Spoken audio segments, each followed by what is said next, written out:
Free fire গেমটিকে বানিয়েছে। তার মানে হচ্ছে ফ্রি ফায়ারের মালিক হচ্ছে গেইনা কোম্পানি, কিন্তু আমি যদি বলি এটা ভুল। আসলে গেইনা ফ্রি ফায়ারের মালিক হচ্ছে সিএ, এবং সিএ লিমিটেড হচ্ছে একটি বড় হোল্ডিং কোম্পানি, প্রধান প্রতিষ্ঠান। আর এই প্রতিষ্ঠানের আন্ডারে অনেক ছোট ছোট কোম্পানি রয়েছে, যার মধ্যে গেইনাও একটি। আর গেইনা হচ্ছে সিঙ্গাপুরে প্রতিষ্ঠিত একটা গেমিং কোম্পানি, এবং এই গেমিং কোম্পানির প্রতিষ্ঠাতা হচ্ছে সিএ, এবং এই সিএ কোম্পানির সিইও হলো ফরেস্ট লি। মানে ফ্রি ফায়ারের মালিক হচ্ছে গেইনা কোম্পানি, গেইনা কোম্পানির মালিক হচ্ছে সিএ, সিএ কোম্পানির মালিক হচ্ছে ফরেস্ট লি। তবে ফ্রি ফায়ার গেমটিকে ডেভেলপ করেছে 111 স্টুডিও।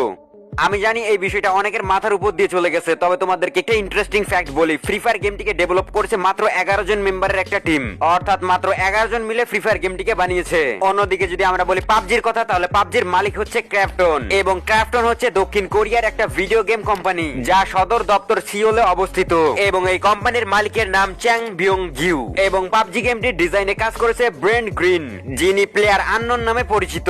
এবং পাবজি গেমটিকে তৈরি করা হয়েছে আর্মা 2 ডে জেড মোড থেকে আইডিয়া নিয়ে। আশা করছি তোমরা বুঝতে পারছো। ওকে, তো নাম্বার 8, তোমরা যেমনটা জানো ফ্রি ফায়ারের র্যাঙ্ক টায়ারের নামগুলা হচ্ছে, প্রথমে রয়েছে ব্রোঞ্জ, তারপর সিলভার, তারপর গোল্ড, তারপর প্লাটিনাম, এরপর রয়েছে ডায়মন্ড, এরপর রয়েছে হিরোইক, তারপর রয়েছে ইলাইট হিরোইক, তারপর রয়েছে মাস্টার, এরপর রয়েছে ইলাইট মাস্টার, এরপর রয়েছে গ্র্যান্ড মাস্টার, যেটা ফ্রি ফায়ারের মধ্যে সর্বোচ্চ র্যাঙ্ক লেভেল। কিন্তু তোমরা কি জানো পাবজির মধ্যে এই র্যাঙ্ক টায়ার গুলোর নাম কি কি? পাবজির মধ্যে এই র্যাঙ্ক টায়ার গুলোর নাম হচ্ছে, প্রথমে রয়েছে